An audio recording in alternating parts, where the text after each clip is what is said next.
السلام علیکم طالبات، کیسی ہیں آپ لوگ؟ آپ لوگوں کا ٹاپک چل رہا تھا تفسیر کے جو آپ کے پاس ہیں ماخذ، ٹھیک ہے، ماخذ تفسیر۔ اس میں جو نیکسٹ ہے وہ آپ کے پاس ہے اقوال صحابہ، تیسرے نمبر پہ۔ پہلے نمبر پہ کون سا تھا؟ قرآن، دوسرے نمبر پہ تھا حدیث، اور تیسرے نمبر پہ ہمارے پاس آتا ہے اقوال صحابہ۔ اقوال صحابہ کی سب سے پہلے ہم اس کی وضاحت دیکھیں گے۔ اقوال صحابہ میں ہے کیا چیز کہ صحابی ہے کون؟ یعنی وہ شخص جس نے حالت ایمان میں رسول پاک صلی اللہ علیہ وآلہ وسلم کو دیکھا ہو، نزول وحی کے وقت بنفس نفسی موجود تھے، انہوں نے پورا ماحول نزول قرآن کا ہر چیز جو ہے اپنی آنکھوں سے دیکھی، اور وہ جو تزکیہ اور تطہیر رسول پاک صلی اللہ علیہ وسلم کروا رہے تھے انہوں نے خود ان کی منزلیں طے کیں، قرآن کے مطابق زندگی بسر کرنے کا عہد کیا اور اس پر عمل کرنے کی بھی بھرپور کوشش کی۔ انہوں نے قرآن سنا، قرآن سے اپنے سینوں کو روشن کیا، اس کے فہم، اس کے ادراک، اس کو جاننے کے لیے انہوں نے دن رات ایک کر دیے۔ یعنی انہوں نے اپنے عقیدہ، عمل، کردار، سیرت کی روشنی میں پورے معاشرے میں پورا ایک معاشرہ ہی انہوں نے اس طرح بنا دیا کہ گویا قرآن پاک کی ایک عملی تفسیر ہو۔ تو وہ لوگ اس وقت کا جو موضوع سخن تھا وہ قرآن تھا، کتاب الہی تھی، وہ لوگ اسی پہ بات کیا کرتے تھے۔ اب اقوال صحابہ کی حیثیت کیا ہونی چاہیے کہ جن آیتوں کی تفسیر قرآن حدیث میں معلوم نہیں، ان میں سب سے زیادہ اہمیت اقوال صحابہ کو حاصل ہے۔ اگر کسی آیت کی تفسیر پر صحابہ کا اتفاق ہے تو مفسرین کرام اسی کو اختیار کرتے ہیں۔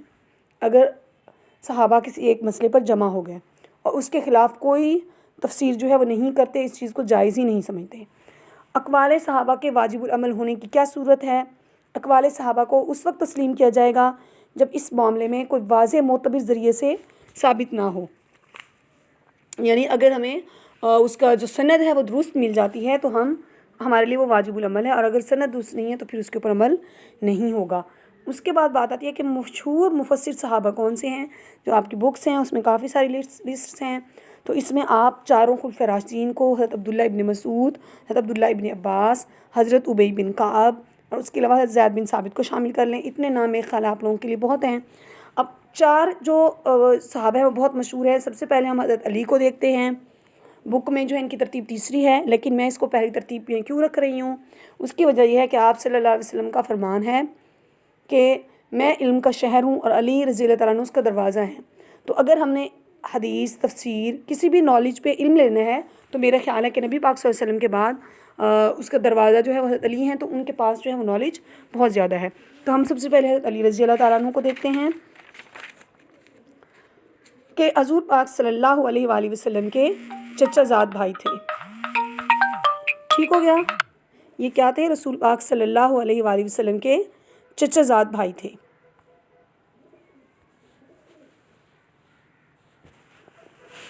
آپ صلی اللہ علیہ وسلم کی بیٹی کے شوہر بھی تھے، یعنی آپ کے داماد بھی تھے۔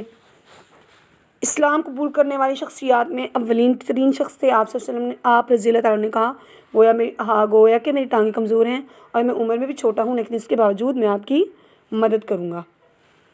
آپ کا تعلق عشرہ مبشرہ سے بھی ہے، 10 وہ لوگ جن کو رسول پاک صلی اللہ علیہ وسلم نے خوشخبری دی تھی ان کی زندگی میں کہ وہ جنت میں جائیں گے۔ زہد و تقویٰ، فصاحت میں یکتا تھے۔ آپ صلی اللہ علیہ وسلم کے بارے میں ابن عباس، یعنی یہ جو پہلا نام ہے عبداللہ ابن عباس، بہت بڑے، حضرت عبداللہ ابن عباس بھی بہت بڑے مفسر ہیں، اور انہوں نے کہا کہ میں نے علوم تفسیر میں جو کچھ بھی حاصل کیا اس میں علی رضی اللہ تعالیٰ عنہ کی فیض ثانیوں کا حصہ ہے۔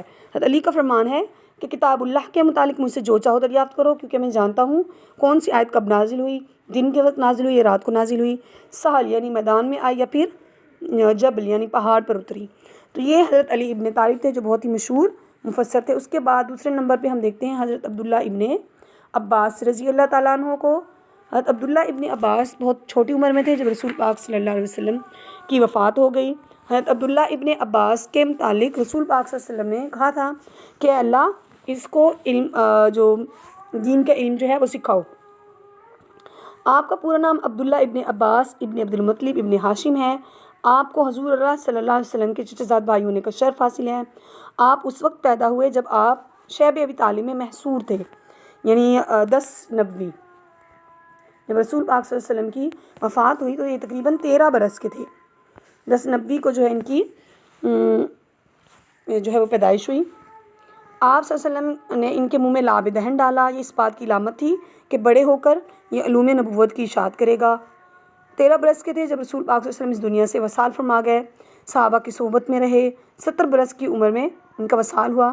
محمد بن حنفیہ نے جب ان کے جو میت تھی اس کو قبر میں اتارا تو بے اختیار کہنے لگے ماتا، انتقال ہو گیا، واللہ خدا کی قسم، یوم حبر حاذہ الامہ، اس امت کے سب سے بڑے عالم کی۔ آپ کو حبر الامہ بھی کہا جاتا ہے، یہ آپ کا لقب ہے، حبر الامہ۔ آپ کو مفسر قرآن بھی کہا جاتا ہے، ٹھیک ہے، مفسر قرآن بھی کہا جاتا ہے اور حبر الامہ بھی کہا جاتا ہے۔ اور اس کے بعد حضرت عمر کہتے تھے کہ قرآن کے ڈھکے چھپے معارف کو اس طرح بھانپ لیتے ہیں گویا ان کے اور ان معنوں کے درمیان ایک باریک سا پردہ حائل ہو۔ اگلے نمبر پہ ہمارے پاس آتے ہیں حضرت عبداللہ ابن مسعود رضی اللہ تعالیٰ عنہ۔ ان کا شجرہ نسب قبیلہ مصر سے ملتا ہے۔ ان کا کہنا ہے کہ جب انہوں نے اسلام قبول کیا اس وقت کل 5 لوگ مسلمان تھے، یعنی السابقون الاولون میں سے ہیں۔ یہ ان ابتدائی لوگوں میں سے ہیں جنہوں نے اسلام کی دولت سے خود کو سیراب کر لیا۔ خادم خاص سے رسول اللہ صلی اللہ علیہ وآلہ وسلم کے وضو کے لیے پانی تیار کرتے، مسواک دیتے۔ آنا جانا آپ کا رسول پاک صلی اللہ علیہ وسلم کے ساتھ رہنا اتنا تھا کہ لوگ انہیں اہل بیت میں سے سمجھتے تھے۔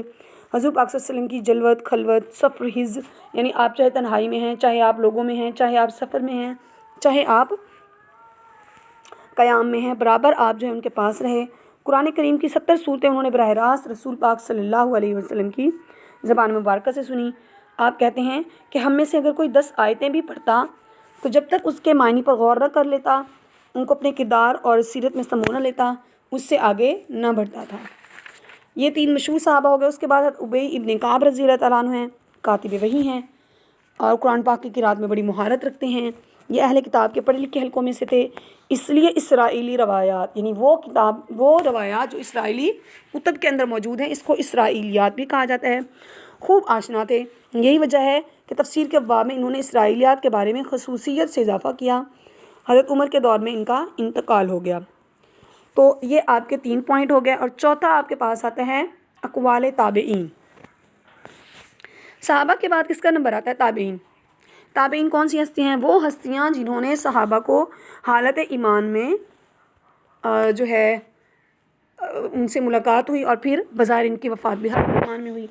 تو یہ دراصل صحابی کے شاگرد تھے۔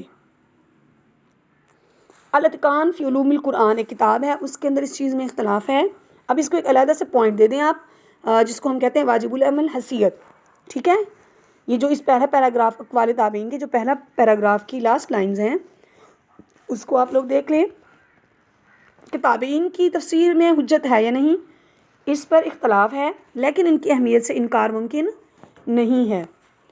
صحابہ کرام نے کوفہ، مکہ، مدینہ یہاں پر تفسیری مراکز قائم کیے، بڑی تعداد وہاں پر جمع ہوئی۔ ابن تیمیہ کہتے ہیں کہ تفسیر کے سب سے بڑے عالم جو مکہ میں تھے اور حضرت ابن عباس کے شاگرد تھے، ان کا اپنا ایک بہت بڑا مدرسہ تھا۔ ان میں مجاہد، عطا بن ابی رباح، طاؤس یہ بہت مشہور ہیں۔ تابعین کے دور میں بہت سے عجمی علاقے مسلمان ہوئے، یہاں کے لوگوں کو تفسیر قرآن سمجھنے کے لیے تابعین کا سہارا لینا پڑتا تھا۔ مختصراً یہ کہ اگر تابعی کے بیان کردہ، اب یہ بھی آپ جو ہے حیثیت میں ڈال دیں گی لاسٹ پیراگراف، مختصر یہ کہ اگر تابعی کی بیان کردہ تفسیر قرآن، حدیث اور صحابہ کے بیان کردہ تفسیر سے مطابقت رکھتی ہو تو اس پر عمل کرنا واجب ہے، اور اگر مطابقت نہیں رکھتی تو پھر ظاہر سی بات ہے اس میں اختلاف جو ہے آپ لوگ پیچھے پڑ کے آئی ہیں۔ اب نیکسٹ ہے آپ کے پاس لغت عرب، یعنی عرب ڈکشنری۔ کسی بھی زبان کے اوپر عبور ہونا ضروری ہے اگر ہم اس زبان کو ٹرانسلیٹ کرنا چاہ رہے ہیں۔ قرآن کی بہت سی آیات ایسی ہیں کہ ان کے پس منظر میں چونکہ کوئی شان نزول یا کوئی فقہی اور کلامی مسئلہ نہیں ہے، صرف لغت کی بات ہے، تو اگر لغت نہیں آتی ہوگی تو قرآن کی کسی آیت کی وضاحت کرنا مشکل ہو جائے گا۔ اس کے علاوہ اگر کسی آیت کی تفسیر میں کوئی اختلاف ہو تو مختلف آراء میں یہ فیصلہ کرنا کہ علم لغت سے کون سا میننگ جو یہاں پہ مراد ہوگا، تو یہ بھی ہم لغت عرب سے ہی معلوم کریں گے۔ اس کے بعد ہمارے پاس آتا ہے لاسٹ میں تدبر اور استنباط، یعنی غور و فکر کرنا اور پھر غور و فکر کر کے وہاں سے اخذ کر لینا۔ قرآن کریم جو ہے وہ بحر بے کراں ہے، ایسا سمندر جس کا کوئی یہ نعرہ نہیں ہے۔ چنانچہ جس شخص کو اللہ تعالیٰ نے اسلامی علوم میں بصیرت عطا فرمائی ہو، وہ جتنا جتنا اس میں غور و فکر کرتا ہے اتنے ہی نئے نئے باب جو ہیں وہ کھلتے چلے آتے ہیں۔ چنانچہ مفسرین اپنے اپنے تدبر کے نتیجے بھی اپنی تفسیروں میں بیان فرماتے ہیں، لیکن یہ اسرار و رموز اس وقت قابل قبول ہوتے ہیں جبکہ وہ مذکورہ بالا 5 ماخذ جو اوپر 5 ماخذ گزر چکے ہیں ان سے متصادم نہ ہوں، ان سے نہ ٹکرائیں۔ لہٰذا اگر کوئی شخص قرآن کی تفسیر میں ایسا نقطہ بیان کرتا ہے جو قرآن، حدیث، اجماع صحابہ و تابعین کے خلاف ہو اور دوسرے شرعی اصول سے ٹکراتا ہو تو اس کا کوئی اعتبار نہیں، اس لیے قرآن و سنت اور شریعت کے بنیادی اصولوں کے خلاف کسی کی ذاتی رائے کی کوئی حیثیت نہیں ہے۔ تو یہ ہو گیا آپ لوگوں کا آج ٹاپک کمپلیٹ، اس کو اچھی طرح یاد کر لیں، اور جو لانگ کویسچنس تھے اس میں آپ کا پورا چیپٹر بھی کمپلیٹ ہو گیا۔ نیکسٹ آپ کے پاس ٹاپک آ رہے ہیں قرآن مجید کی دیگر کتب سماویہ سے تقابلی موازنہ۔ اس کو بیٹا آپ لوگوں نے ایک دفعہ خود ہی پڑھنا ہے، ٹھیک ہے، جس دن آپ کے لیکچر کم ہوں، باقی ٹیچرز یا میں اگر کسی وجہ سے اسکپ کر جاؤں تو اس میں آپ نے جہاں تک یہ آپ کا چیپٹر کمپلیٹ ہو رہا ہے اس کو اچھی طرح تھرو آؤٹ ایک دفعہ اسٹڈی کر لینا ہے، اس کو آبجیکٹیو میں وہ انشاءاللہ جو ہے میں کلاس میں جب آپ لوگوں کی ریگولر کلاسز ہوں گی اس میں آپ لوگوں کو پڑھا دوں گی۔ تو نیکسٹ جو ہیں وہ ہم سورۃ البقرہ کے رکوع پڑھنا شروع کریں گے انشاءاللہ۔ اپنا خیال رکھیے، اللہ حافظ۔